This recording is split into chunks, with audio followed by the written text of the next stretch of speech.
Thank you for listening to CFB Talks Digital Assets. This recording is for informational purposes only and should not be considered investment advice. It is not intended, nor should it be considered an invitation or inducement to buy or sell any of the underlying instruments cited, including but not limited to crypto assets, financial instruments, or any instruments that reference any index provided by CF Benchmarks Limited. This recording is not intended to persuade or incite you to buy or sell a security or securities noted within. Any commentary, interviews, and discussions are opinions only and should not be considered a personalized recommendation. Please contact your financial advisor or professional before making any investment decision. Some of the underlying instruments cited within this recording may be restricted to certain customer categories in certain jurisdictions. You're listening to CFB Talks Digital Assets, the home of informed conversation about crypto for institutions building the future of finance, presented by CF Benchmarks. I'm Ken O'Delegate, Head of Content, and I'm joined by Gabe Selby, our Lead Research Analyst. Hey guys, thanks for joining us for another episode of CFB Talks Digital Assets, and it's a particularly special one today. We have the CEO of the firm that launched the first cryptocurrency ETF. This firm, of course, is Hashdex, and it's based out of Sao Paulo in Brazil. That ETF was launched in 2020 in Bermuda, and then in Sao Paulo a year later. That was just the beginning of their track record. It's not a sort of an exaggeration to say that they're amongst the leading crypto-native investment management firms in the world, and certainly the largest in terms of assets under management in Brazil, focusing on DeFi, Web3, and of course the major large caps, Bitcoin and Ether. Most of these assets strike their net asset value against indices which are either calculated by or benchmark administrated by CF Benchmarks. As you can imagine, we're particularly stoked to have the CEO, Marcelo Sampaio, with us today, and his expertise, unmatched expertise in the market. So Marcelo, very, very pleased to have you on board. Thank you so much, Ken. It's a pleasure to be here.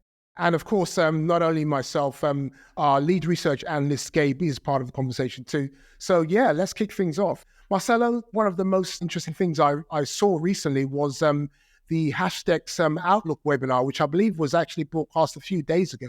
And there were a few points raised in that which were particularly striking. Well, I think, because you're pretty unique as a practitioner, one of the most experienced practitioners within the crypto space that is also a investment practitioner as well, and a crypto native one. What are your top key takeaways for the outlook of 2023 going forward? Well, there is so much there, but basically what I think is worth pointing out is that most people or investors out there, they have been thinking that 2022 was a bad year in general. And obviously, because of the FTX blow-ups, Lunas and so on, right? Price tanked, and so on. But actually, it was a great year for crypto in so many ways. Basically, everything in crypto improved, got better. Literally, the technology keeps progressing, regulation keeps, coming, depending on the countries, but actually, it's coming together in a number of jurisdictions. Adoption is growing. Basically everything is getting better. But ultimately we have, as an industry, as a nascent industry, this craze that happens, whenever we go to, especially centralized projects, that's what has been failing, not the technology itself.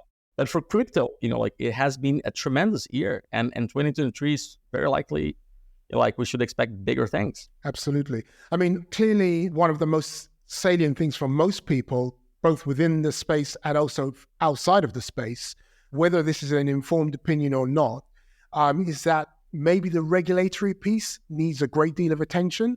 Do you see that attention? I mean, I think you'll be aware, the discussion that you had on the webinar was with our CEO, Sui Chung.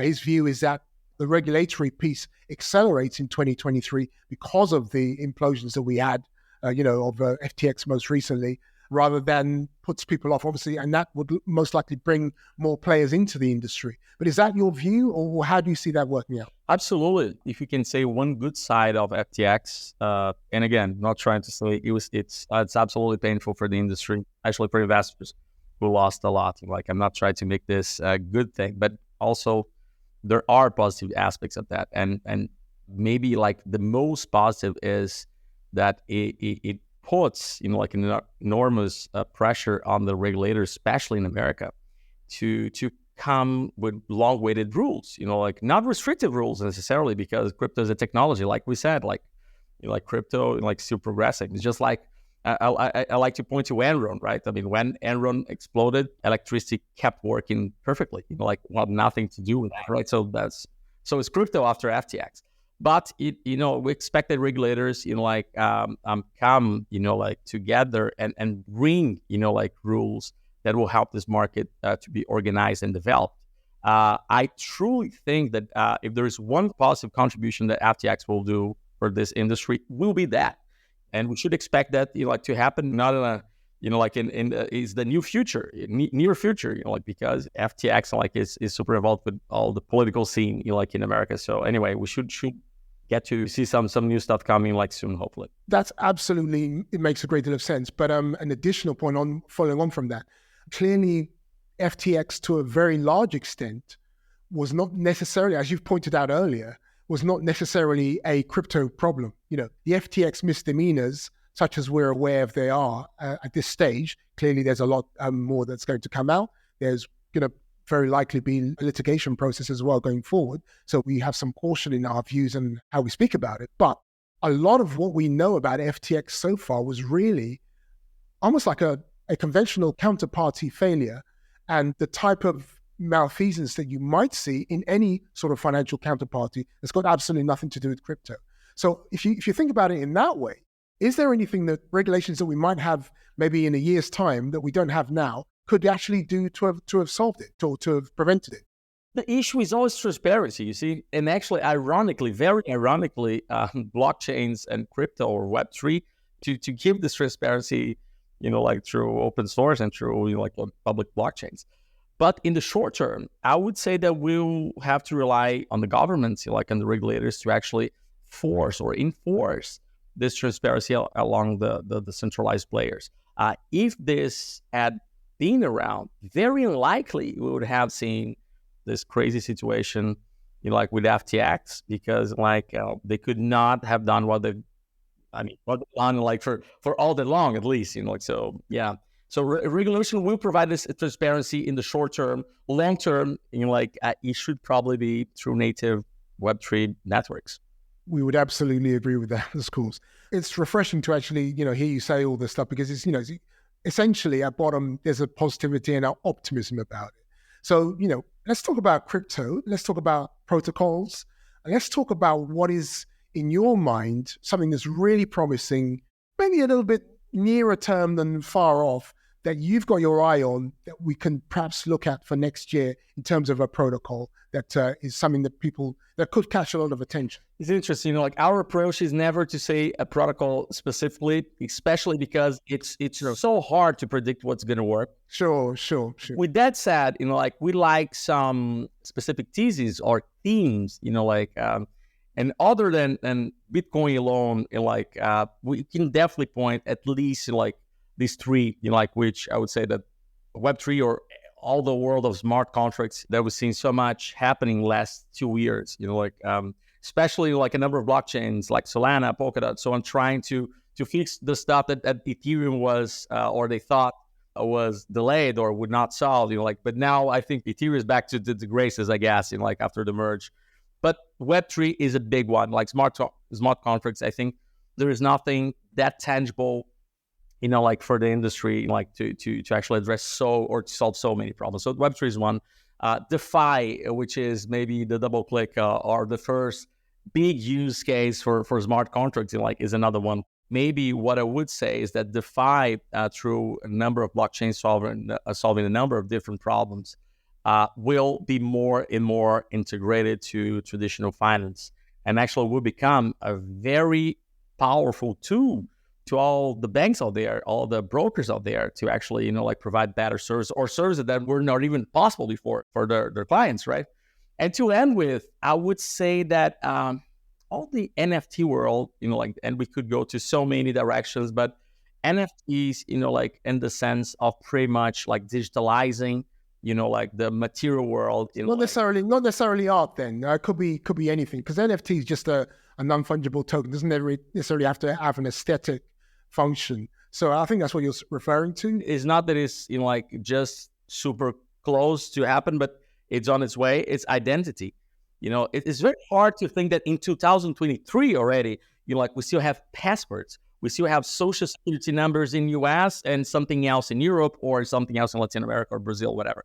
How come we don't have like this unified identity that actually can do so much more than just prove that you are you? Like it can just be, let's say, like a wallet, then actually will account for everything you are or you have, or anyways, we can imagine the future, but NFTs will allow a true digital identity to happen in a global level. And that's one use case for NFTs. We have so many, right? Get stuck with the art thing, which is great, but it's just like a very little chapter of the story, right? Absolutely. And this reminds me of a conversation I've had with you, Gabe, as well recently, in terms of the sort of trends that possibly showing some glimmers in terms of the sort of like returns profile of some of our portfolio indices. And even if not necessarily that, certainly stuff that you've maybe noticed. What are the sort of, maybe I should say more like categories, maybe DAX categories, CF digital asset classification structure categories that could perhaps see some sort of like ascendance in 2023 because of their use cases, showing some demand, in your view? A lot of the stuff that we're seeing, I think, in the scaling side is going to just kind of continue to grow, I think, in 2023. Marcelo, you briefly kind of hinted at this, and there's a lot of, I think, material constraints that some of these layer one blockchains were dealing with. And the technology on the scaling side has just been kind of extraordinary in addressing these shortfall kind of bandwidth issues. What that does, I think, in the long term is open up the possibility for more real world use cases. So when you start thinking the adoption of the metaverse, Web3, NFTs, being minted, it's just going to kind of streamline and make that way more efficient. So these are some of the things that I'm excited about. I also want to say, with DeFi, it's very easy to take what we saw last month with the Forex swap that we saw with the Singaporean Central Bank and just kind of extrapolate out the possibilities of, what more tokenized assets can bring to society. So if you think of equities or fixed income being tokenized and the fact that you could get these settlement times way down, that's something that is just going to help push financial services further into the future. So these are kind of like these mega trends that, we're going to kind of, I'm kind of like preluding our outlook for 2023, but it's definitely an exciting time.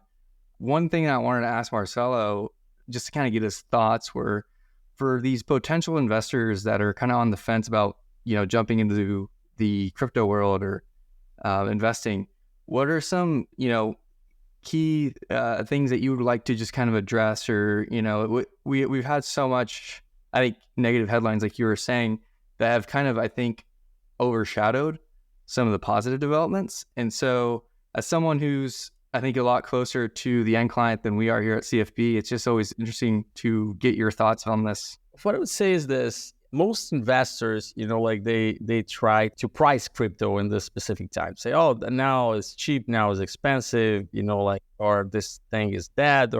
And it's interesting because what we try to talk them into is that, guys, it's not about certainty, it's about possibilities, right? And the truth is nobody knows at this point in time how much crypto is worth. What we can say is this: from the stuff we know, from the use cases that exist, right? You have this new platform that just for the stuff that exists now, if, one specific blockchain, and we have like few cases that we can point to, they just pretty much, capture a fraction, of this current industry or market. It's so much bigger than it is now, right? That is already worth for you to have a small location to actually follow that from the inside. But the truth is, generally, that's not how technology works, right? Generally, whenever, a technology captures this fraction or disrupt even this market, it inputs so much productivity in the system that it should be an order of magnitude, or should make this whatever market, an order of magnitude larger than it is today.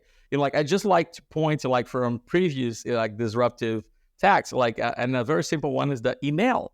compare, like if I came to people say, look, we're going to replace handwritten letters to this new thing like email. And people say, yeah, like, what is the size of this market? You're like, okay. Like, but the truth is, because you have now email, you're going to send so much more messages than actually you used to write with your hands. You're like, because it's so much more productive. So you can take basically any case. So if Bitcoin ends up being really a viable store of value over time, a digital store of value, very likely the store of value market will grow a lot, because a number of people, institutions will just use store of value in ways that they never could before. If smart contracts end up being a thing, and I mean, this one is tending to 1% to actually be big in the future. Oh my God, how much productivity do you input in whatever side of this? Are we talking about apps? Are we talking about a legal system? Are we talking about anything, right? I mean, it's so much bigger. It's emails versus handwritten letters. So for an investors, we don't know how the future will look like. It's very hard to say how much this thing's going to value, but the potential is so huge that every single portfolio, I'm talking about my grandmother, I'm talking about the pension fund, the entire range, they should start having a very little allocation, very long, because it's going to be very volatile. Again, the price is not knowing about how much it's worth, right? So that's why there is the potential price out there, like at the end of the line. So the thing is, everybody should have that. And you should stop this discussion that FTX imploded, of this or that, or now it's expensive, or now it's too cheap, let me buy it. I mean, just buy and hold for a very long time.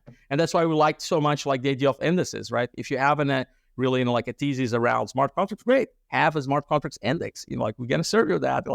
We do, guys, if you want to have literally, you just want to be invested in crypto, great. We have an index for that too. It's the beta of the market, which is not Bitcoin at this point anymore. At least. So anyways, as an investor, don't try to say this is going to be that, or this is going to be, or it's going to be this blockchain. Have a first exposure to the market, and then you go from there.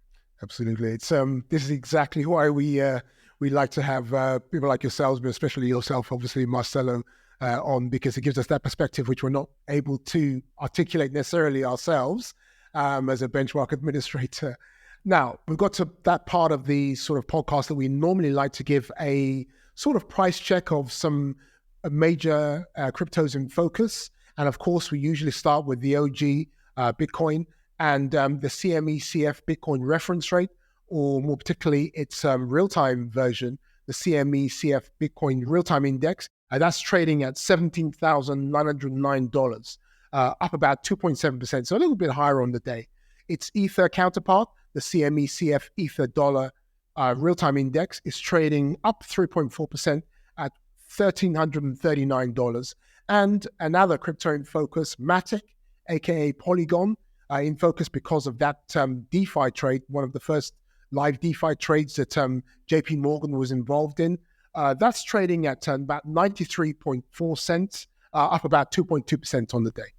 Marcelo, you were almost touching on a kind of network effects type valuation concept. I don't want to say methodology, it's a bit too specific, but concept in terms of how people should perhaps view the cryptocurrency industry. Is that something that you'd like to promote a little bit more for a broader sort of a consumption? As an institution yourself, and you're dealing with a lot of institutions in the market, generally speaking, there's not so much difficulty in terms of conveying how you should view the market, how you should perhaps value the opportunity.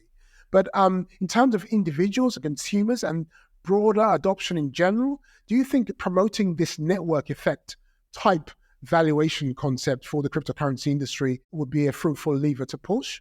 Yeah, I think it's definitely, an alternative, let's say, because it captures a number of variables, that anyone should be following, right? That comes from adoption, the network activity, and so on. But often I like to remind that valuation methods are really consensus basis, right? And generally we tend to forget that. We tend to think that things like DCF, they were born with those. I always ask people, say, did options have prices before Black-Scholes? And obviously it had, right? Generally, this is something that comes from the academia, or starts most of the time in the academia. You have some people coming and say, yeah, so this specific assets, how about we try to value this in this way and that way, and it started resonating with some other people, and then eventually gets to the market, and it gets mainstream as a consensus. is a way to see things, right? And which a lot of people see that way, and that forced the market to actually try to optimize for that. But the thing is, we don't have those consensus, at least until now in crypto. We have many proposals. You brought one, which honestly I think is one of the good out there, but we don't have that, at least spread out in the market in a way that say, yeah, that's the way we're doing this. Or you could be a value investor, say that's the way I see it, and eventually the market will catch up. But eventually, we don't have that happening in the open market right now. I think these books are yet to be written, to be very honest. And that's why, generally being long is the only way to go for most investors, unless you're really devoting your life into crypto and you have a very specific skill set, in tools in order to work with in the everyday trading base. But anyways, so I think it's a good one. Yeah, we're coming up to towards the end of our chat now, unfortunately. One final thing which I would like to ask Marcelo is what are the top line roadmap points or goals that you'd like to hit for Hashdex in 2023? So for us here, our play, it's like we told, like to provide all kinds of investors, from institutions to actually retail investors, the best products out there, and with investment thesis that they can understand, without needing, at least at first, to be specialists, right? So you might not necessarily have an opinion about proof of work or Bitcoin, or if proof of work is gonna be beaten by proof of stake, I don't know. But you might have an opinion said, okay, crypto might be a thing in the future, I want to be exposed. That's easier at this point in time. So we provide the best way for people to do that. We can go to thematics, like we said, DeFi, we have all these products out there. So 2023, what we got to do is keep launching very innovative, solid products to the markets that we're already in. But the coolest thing is that we will take this top products that we have, the best sellers we have now, and we'll be taking to other geographies. So Europe for us is next. Is already happening, but it's where we're going to invest a lot of our time and resources in 2023 to actually take pretty much to do well done in Latin America, which made us the largest player in the region, to Europe too. So yeah, that's among the coolest things I think we're gonna do. New products, but most importantly, increasing our presence in new geos. That really are striving to have great products like the ones we believe we have. Wonderful. And Marcelo Sampaio, it's been an absolute pleasure. It's been informative. It's been everything that we actually thought it would be and a little bit more. I'm going to ask you before we sign off whether you will come back on again. Not too soon. We're not going to take up that much more of your time. But please do come back again if at all possible. Anytime. I mean, it's a pleasure to be here. Just invite me back and I'll be here. Wonderful. Wonderful. Thanks, guys, for listening to another episode of CFB Talks Digital Assets. I'm Ken, and I've been joined by lead research analyst Gabe Selby and, of course, Marcelo. And we'll see you again next time. Thank you very much.